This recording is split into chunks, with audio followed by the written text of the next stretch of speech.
There's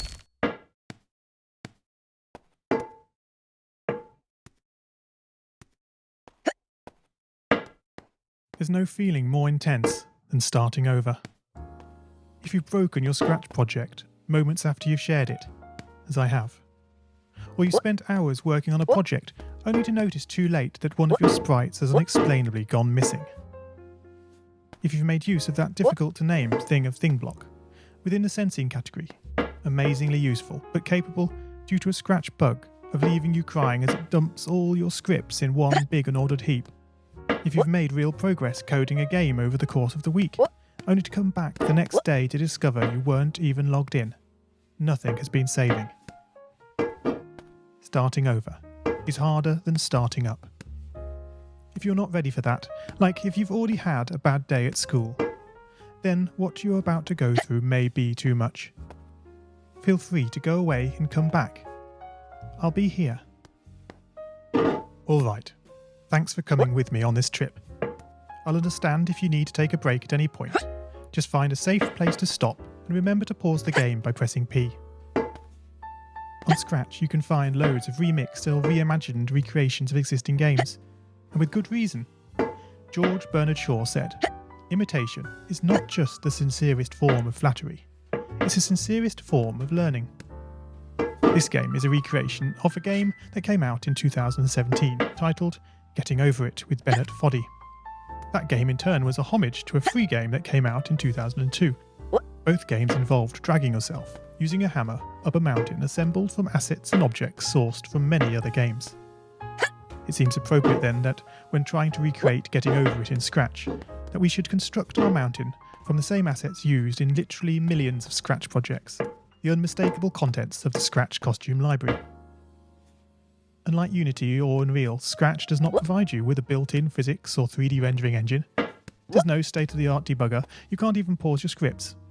We are forced to program old school. Our experience capped at 30 frames per second on a 480 by 360 pixel stage. But these very restrictions force us to experiment, to think out of the box, to grow as developers as we become masters of all things Scratch. And let's not forget, what we lack in technology, we make up for in community. This fantastic bunch of budding software engineers, building, learning, creating, playing, remixing, as diverse a group of people as the very Scratch assets we now so skillfully attempt to ascend. The act of climbing, in the digital world or in the real world, has certain essential properties that give the game its flavour. No amount of forward progress is guaranteed. When you start Getting Over It, you're standing next to a dead tree, which blocks the way to the entire rest of the game. You prod and poke at it, exploring the limits of your reach and strength, trying to find a way up. When starting a new Scratch project, that initial blank slate is both refreshing and at times a little scary.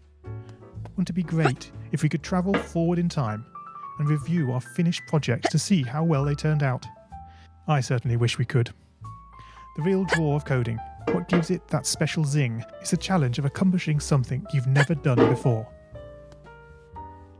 At this point, you don't want to fall into the trap of rushing into creating loads of content, designing all the levels, the player costumes, all the easier stuff that can be perfected later. No, before all that, you need to prod and poke that tree. That is, understanding the coding difficulties you're expecting to face and try out any ideas to solve them. You may not be able to time travel, but at least this way you can get a good idea of how well your project is likely to go, and potentially save yourself a lot of time. This project began life a couple of months ago as 3 simple scripts: the player, hammer, and level. I spent no time on the art, just using Scratchcat and a few rectangles drawn in the sprite editor. The scripts for the player quickly mocked up in a similar fashion to those I teach on my YouTube channel. With the hammer I had to improvise because I'd never done anything quite like that before, and boy did I prod and poke at those scripts.